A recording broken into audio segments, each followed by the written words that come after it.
In India, we're consistently talking about how less and less children actually read. But is that really true? Because around the world, even as we constantly sort of decry the fact that children read, don't read as much anymore, books continue to sell, and each passing year, there seem to be more books. Actually, the volume capacities seem to be growing and selling more. Is there a dichotomy there? Well, I think you're right. The volume of the number of titles being published seems to grow and grow and grow. Probably rather too much. I mean, there are probably rather too many books being published. But I think it's very interesting what is happening in India, in that the market for books is absolutely rocketing.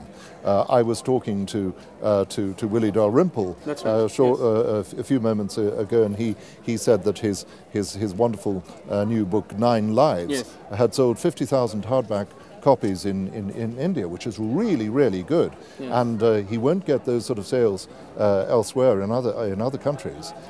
So I think it's really very exciting what is happening in India, and I think that the role of India in the survival of publishing in the book is going to be a very important central one. I think that this is one of the really exciting developments to see what happens to publishing in India, and I think it's going to be a great success story. It's very, very thrilling. So, is it really true for publishing too as an industry, as it is true for many other industries, that in publishing too, it will be the paradigm of India and China in the future? Well, it could well be. I don't know. I mean, I don't know enough about the industry to make that sort of prediction. But I think that what we're seeing is an immense growth in publishing in India. Last year I was at the Calcutta book fair, which is an amazing experience because all the Indian publishers come to that, and foreign publishers as well. And you see a very vibrant picture of the industry there. And of course India has this advantage over China of using the English language so widely. That's right. I think that gives you a really, really key position.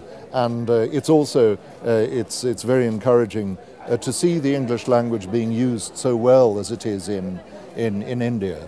I'm always really very pleased when I read the Indian English language press that people are still using correct English, when in many other countries it's being abandoned and people are talking a very peculiar form of English. I actually wanted to ask you that about Britain itself. Yeah. You know, every time I go to London, it appears to me, all of us in India who went to what we call the Anglo-Indian schools, sort of the remnants of the Raj as well. We were taught to speak English in a particular way, but in London and in Britain, people continuously say that we speak in what they call posh. Oh, yeah, well, that you know, word seems to keep... Isn't it ridiculous? It's totally ridiculous. I think the English spoken in India is wonderful. It's correct. It's rich. It's grammatically correct. People use sentences here with subsidiary clauses. If you go on the streets of London, people are going to need subtitles to understand them. If I go to Stansted Airport, which is in eastern part of England, I can't understand what they're saying on the loudspeakers. It really is serious. And of course, part of the problem was stopping teaching grammar. They stopped teaching grammar, and you have to teach grammar, whereas I suspect that grammar is still taught in India, and that is wonderful. So it may well be that 150 years from now, people will look back and say that a really crucial role in the survival of English, good English, was India. I'm sure that that's the case. Let me then also ask you about the themes that you take up in your writing, beloved as they are around the world. For somebody who writes about, in some senses, a colonial legacy. You know, from the Botswana Kipling, books. The Botswana books, of course. Yes. When you tackle that theme, I want to understand from Kipling onwards, how has, in an author's mind, tackling of that theme varied, changed, altered? Yes. I'm not sure if I really go into that too extensively. I can think of writers who do rather more of that than. But is it a subconscious thought in your mind ever? No, but I'm aware of the fact that the colonial period actually did have great cultural ramifications. Sure. And so I'm aware of that, and I think in fact what we now see is I suppose one of the consequences of that, one of the better consequences of that otherwise difficult period, is that there's this shared culture that we have, which I think is a great legacy. I think it's marvelous that we can talk about literature in the same way and from the same angle. And I think it's very interesting aspect of this is the marvelous success of Indian writers writing in English. That's right. Who really are winning all the literary prizes. Now they're mopping them all up, which I think is great. And in fact, I hope that the Indian novel will rejuvenate the British novel. I think it's.